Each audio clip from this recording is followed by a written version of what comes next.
C'est parti depuis hier à Kita pour les activités de la 25e édition de la quinzaine de l'environnement. L'environnement et la lutte contre la sécheresse sont les mots-clés de cette célébration. La cérémonie de lancement était présidée par le Premier ministre Dr Choguel Kokala Maïga.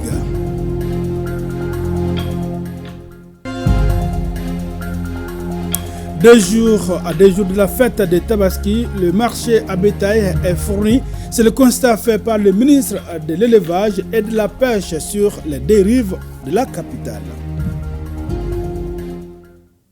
Mesdames, Messieurs, bonjour. Les informations de la mi-journée. La ville d'Ekita a abrité hier la cérémonie de lancement des activités de la 25e édition de la quinzaine de l'environnement. L'environnement et la lutte contre la sécheresse sont les deux thèmes de cette édition. Le Premier ministre nous explique le choix de la ville d'Ekita et les enjeux de la célébration. Dr Choguel Kokala Maïga est interrogé ici par nos envoyés spéciaux Alou Touré et Mamari Traoré. Mamari Kone, pardon.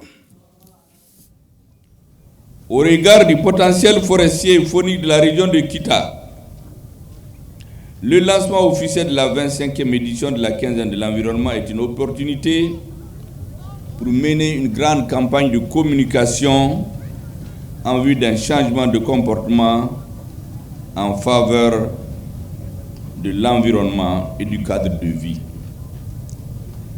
C'est aussi la volonté affichée du gouvernement de relever les défis environnementaux qui se posent à cette région en impliquant l'ensemble des acteurs dans cette campagne de communication pour la préservation de l'ensemble des réserves forestières de la région, des agressions de tout genre. Les thèmes retenus cette année, à savoir, je cite, la restauration des terres, la désertification et la résilience à la sécheresse, fin de citation, pour la journée mondiale de l'environnement célébrée le 5 juin, et, je cite, unis pour les terres, notre patrimoine, notre avenir, fin de citation, pour la journée internationale de lutte contre la désertification et la sécheresse, commémorée le 17 juin, sont assez révélateurs et cadrent bien avec les défis environnementaux et écologiques contemporains que nous vivons tous les jours. Le thème du 5 juin est une invite aux communautés sujettes à la sécheresse à élaborer des plans d'action en vue de réduire les catastrophes et renforcer la résilience à l'échelle mondiale. S'agissant du thème, il invite à une prise de conscience en vue de préserver et protéger la terre pour les générations futures.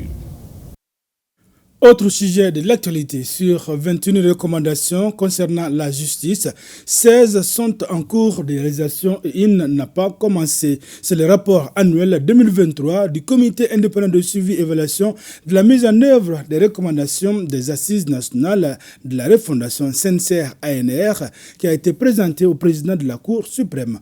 Youssouf Diakité et Alou Bekone pour les détails. Le comité indépendant de suivi et évaluation de la mise en œuvre des recommandations des Assises nationales de la refondation remet son rapport annuel 2023 au président de la Cour suprême.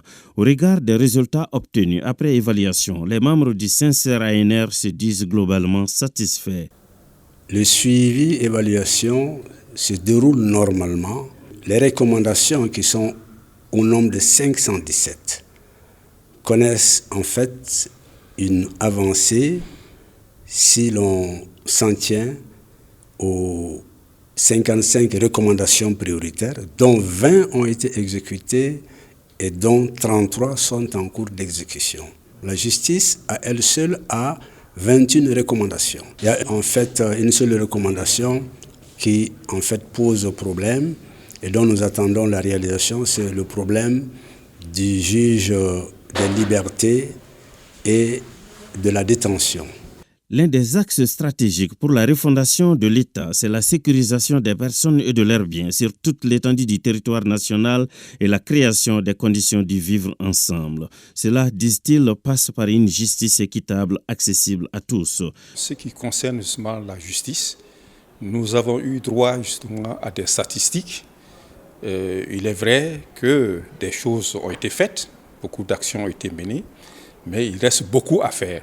Les attentes de la population par rapport à la justice sont très grandes, sont très fortes. Et donc nous avons aussi compris qu'il faut justement une certaine cohérence. Le problème justement de la détention et de la liberté, le principe justement, c'est la liberté. Hein? La détention n'est qu'une exception.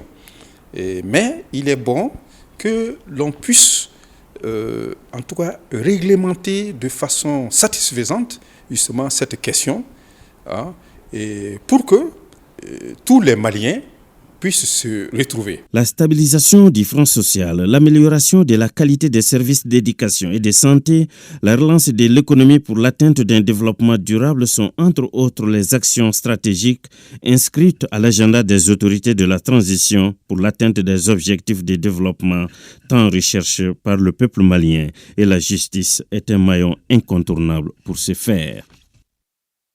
En 3 du président de la transition zoom sur les activités de la construction citoyenne et de l'instruction civique, de voler au cœur de la stratégie de la construction nationale, conformément aux directives du colonel Assimi Goïta, qui a mis la jeunesse au cœur de sa gouvernance. Le département en charge de ces questions a mis les bouchées doubles pour concrétiser cette vision.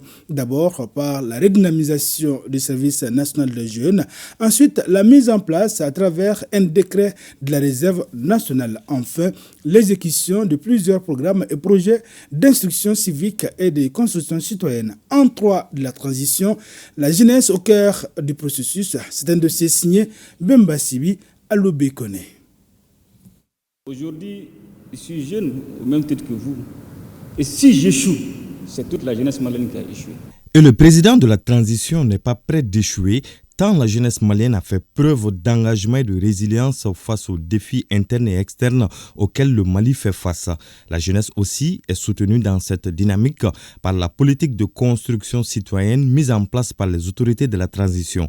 Les chiffres parlent d'eux-mêmes. Aujourd'hui, nous avons à peu près 5600 jeunes qui ont été recensés et répartis à travers le Mali, qui sont à l'œuvre tous les week-ends, mener des initiatives dans leur propre localité sans demander un franc.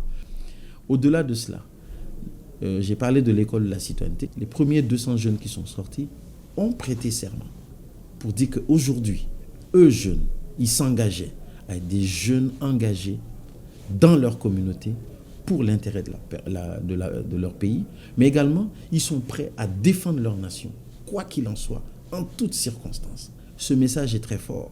Ça veut dire qu'aujourd'hui, nous avons des jeunes qui ont compris leur mission. Après cette école de la formation, de la citoyenneté, ils ont compris tout le rôle et tout l'enjeu, et surtout tout le poids et toute la responsabilité qu'ils portent en tant que jeunes maliens. Les jeunes sont de plus en plus engagés dans les actions citoyennes, motivés par le sens du service et non l'appât du gain, encore moins du gain facile. C'est ainsi que le Mali Koura se construit avec le Mali d'un Koura. Le point de départ de la concrétisation de cette vision politique est la vulgarisation du sens du drapeau et la dynamisation du service national des jeunes. Le respect du drapeau fait partie aussi de cette question de citoyenneté. Tous les lundis matins, il y a la levée du drapeau. Cela montre aujourd'hui l'amour, le patriotisme, le respect qu'il faudrait avoir, mais également toute la mesure qu'il faut prendre par rapport à l'importance du rôle de chacun dans le développement du pays. La deuxième chose qui est vraiment majeure, c'est le service national des jeunes. Le premier des acteurs qui ont été visés, ce sont les nouveaux fonctionnaires. Pourquoi ? Parce qu'aujourd'hui, nous avons besoin de fonctionnaires conscients du rôle qu'ils doivent jouer aujourd'hui par rapport au service que l'État doit rendre au niveau du contribuable. Et il y a la formation militaire obligatoire qui est incluse également dans cette formation. À travers la formation du service national des jeunes, on devient réserviste. Aujourd'hui, le président a pris un décret qui institue la réserve, et cette réserve, elle est de 2 volets. La réserve stratégique et la réserve opérationnelle. Des réserves stratégiques en vue d'une mobilisation opérationnelle pour la défense de la patrie. Cette politique est soutenue par la mise en place de brigades citoyennes permanentes. Évoluant dans 14 régions pour le moment, elle se caractérise par l'investissement humain, le sens civique, les initiatives d'assainissement et de préservation de l'environnement ou encore l'aide aux personnes vulnérables. Une brigade appuyée dans la construction citoyenne par d'autres programmes et activités ponctuelles qui augurent de bonnes perspectives. Les vacances citoyennes, au-delà des formations théoriques, ce sont des acteurs également qui aident. On les met au service de cette localité-là. L'édition 2024 qui doit venir, nous l'avons bonifiée.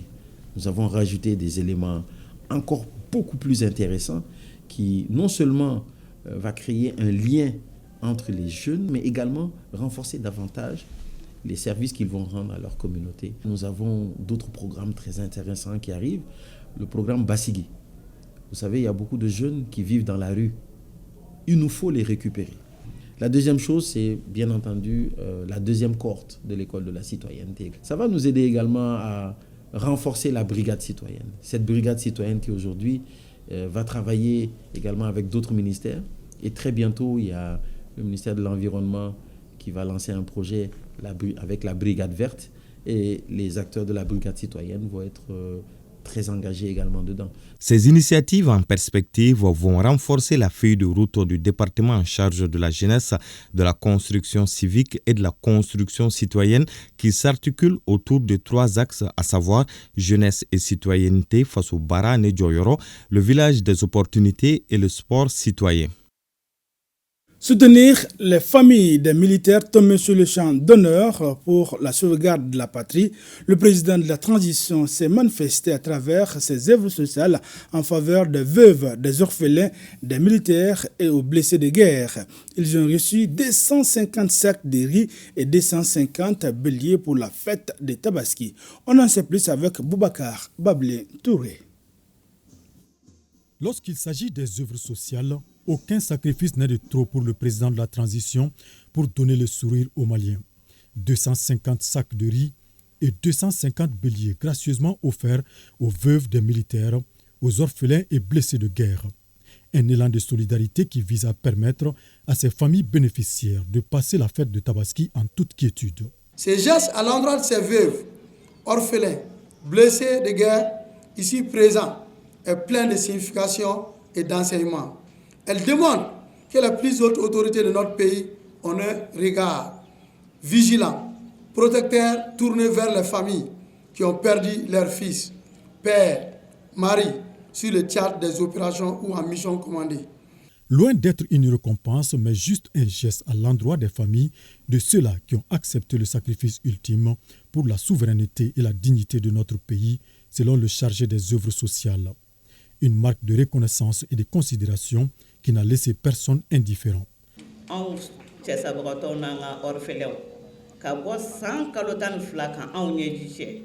Aujourd'hui, on a le sentiment que nos maris ne sont pas morts et que nous pouvons compter sur Assimi Goïta et son équipe. À chaque fois qu'on a besoin d'aide, on nous assiste. Depuis qu'on a perdu nos maris, on n'a ni faim ni soif.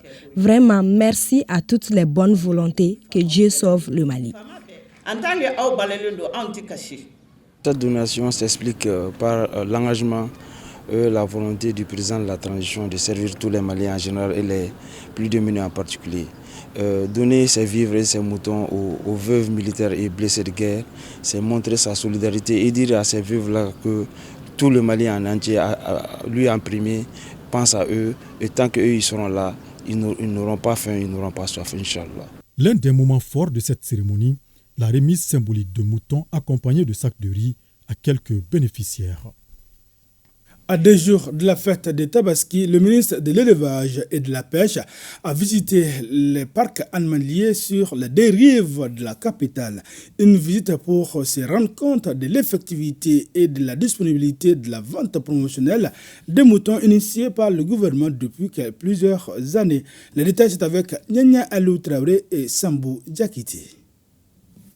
Badjalan 2, en commune 3 du district de Bamako, le terrain de l'équipe de football AS Real, transformé en un véritable marché à moutons. Ici, les enclos sont bien fournis. malgré la timidité de la clientèle. C'est dans cette ambiance que le ministre de l'Élevage et de la Pêche est arrivé sur les lieux. Une sortie de terrain des plus normales pour le chef du département afin de constater la disponibilité des bêtes sur le marché. On attendait à peu près 3900 ici, on est à 90%. Et les gens, on a trouvé que certains étaient en train d'acheter. Et donc cela veut dire que l'engouement sera là, les populations auront des moutons qui répondent aux normes et les éleveurs auront les moyens qu'ils attendaient. Les moutons du terrain de football AS Real viennent pour la plupart de la région de Nioro du Sahel et les prix sont fixés par le gouvernement. La vente promotionnelle propose 3 variétés de moutons à la clientèle. Il s'agit du premier choix, marqué au vert, accessible de 5 000 francs CFA à 140 000. Le deuxième choix, marqué au jaune, va de 75 000 francs CFA à 100 000. Et enfin, le troisième choix, marqué au rouge, varie de 60 000 francs CFA à 75 000. Des dispositions voulues par nos autorités pour davantage accompagner et soutenir les Maliens. Cette vente, c'est vraiment pour alléger les souffrances des populations en leur vendant des moutons qui sont à des prix accessibles aux populations. C'est la 16e édition. Chaque année, un tel travail est réalisé en rapport avec les éleveurs qui sont accompagnés dans leur lieu de production. Nous remercions le président de son Excellence, le colonel Assimi Goïta, le chef du gouvernement, le docteur Choguel Koula-Maïga, pour tous les appuis au niveau des éleveurs par rapport à l'atteinte de la sécurité alimentaire et nutritionnelle. C'est du 8 au 16 juin que la vente promotionnelle se tiendra. Elle s'effectue sur 5 sites, notamment 3 sur la rive gauche et 2 sur la rive droite. Et justement, nous voilà au terrain de Sogoniko, en commune 6 du district de Bamako. Au même titre que les éleveurs, les clients rencontrés sur place trouvent leur compte. Le maximum, c'est 140 000. Et connaître animal qui a un prix plus que ça ne doit être dans cette enceinte. Et je demande aux forces de l'ordre, aux structures d'élevage là, de veiller à cette instruction. On remercie Gassim Koïta, président de la République de Mali. Pour nous, les éleveurs, jusqu'à présent, on veut l'aide. Ça veut dire sécurité d'abord. C'est ça qui est nécessaire. Les moutons du terrain de Sogoniko sont aussi de la région de Nioro du Sahel. Et on y trouve également ceux venus de Nampala, région de Ségou. Autre sujet dans ce journal, 13 juin, journée internationale de sensibilisation à l'albinisme. Cette année, elle est célébrée sous le thème « L'albinisme et la confiance en soi ». Cette 10e édition, magnifiée par l'association Espoir Albinos, est une occasion de changer des regards de la société sur les albinos. Barakissa Ouattara et Abdraman Doka Traoré. J'ai un ami qui a eu le concours d'entrée en classe de 6e. Dans son village, il n'y avait pas l'école fondamentale. Ses élèves venaient faire la 6e, 7e à Bankmana. Et quand cet enfant est arrivé albinos, personne ne voulait l'approcher. Aujourd'hui, tout le monde court derrière cet albinos qui est l'autre Keïta. Cette anecdote est la preuve que les personnes atteintes d'albinisme ont été et sont toujours persécutées dans notre société. Leurs plus grands ennemis au Mali s'appellent le manque d'information et le soleil. Différentes de par la couleur de leur peau, elles sont atteintes d'une maladie rare qui se traduit par une absence de pigmentation sur la peau, les cheveux, les yeux.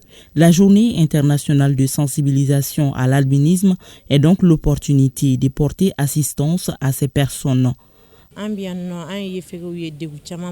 Nous, les albinos, avons une peau très sensible. Nous sommes allergiques au soleil et avons une vision réduite, ce qui fait que nous rencontrons des difficultés dans la société, à l'école et même dans nos foyers. Notre pays a choisi comme thème l'albinisme et la confiance en soi. Le choix de ce thème n'est pas au hasard, car il résulte le manque de confiance en soi chez certaines personnes atteintes d'albinisme, tel que le cas d'un jeune homme albinos qui a voulu mettre fin à sa vie parce que tout simplement, il est né avec l'albinisme. La marraine de la cérémonie faisant parler son cœur a offert des crèmes solaires, des habits de fête et 20 béliers aux personnes atteintes d'albinisme, ce qui marque également le lancement de son opération Tabaski Tour. Les albinos ont besoin de soutien et d'accompagnement, nous le savons tous, car ça fait plusieurs années qu'ils sont discriminés au Mali. C'est pourquoi Mme Fatmata Batoulignane, la présidente de Toulouse Group, a décidé de les accompagner. La marraine a également remis à 5 albinos des fonds de commerce pour démarrer une activité génératrice de revenus. D'autres partenaires comme Sutura, Lions Club et l'université ESG ont aussi soutenu cette journée à travers la remise des lunettes et crèmes de soleil et des bourses d'études. Merci, mesdames, messieurs. Ainsi prend fin ce journal. Merci d'avoir été de nôtres. À demain, Inch'Allah, même heure, même plateau et pour d'autres informations.